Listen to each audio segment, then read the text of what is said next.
ভাই ভাই ভাই একটু একটু একটু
আবু তুরাবকে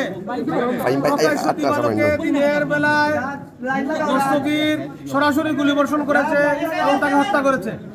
আমরা দীর্ঘ আকাঙ্ক্ষিত অনেক আন্দোলনের ফসল গতকালকে পিবিআই কর্তৃক আসামি দস্তগীরকে গ্রেফতার করা হয়। আজকে তার রিমান্ড চাওয়া হয় 7 দিনের। আজকে রাষ্ট্রপক্ষে আমরা ছিলাম, বাদীপক্ষে আমরা ছিলাম, আইনজীবীরা ছিলেন। তার পক্ষে রিমান্ড শুনানি হয়েছে, আদালত আমাদের কথা শুনেছে, আদালত 5 দিনের রিমান্ড মঞ্জুর করেছেন।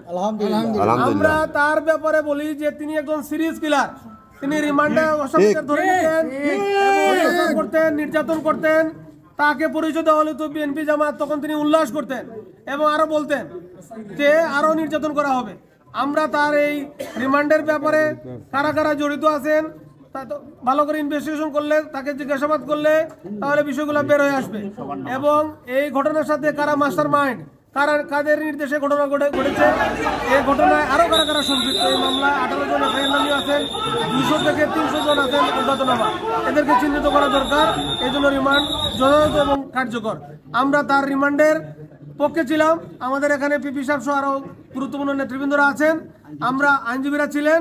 আমরা সকলেই তুরাব হত্যাকাণ্ডের সুষ্ঠু এবং ন্যায় বিচার নিশ্চিতের জন্য রাষ্ট্রের কাছে জোর দাবি জানাচ্ছি।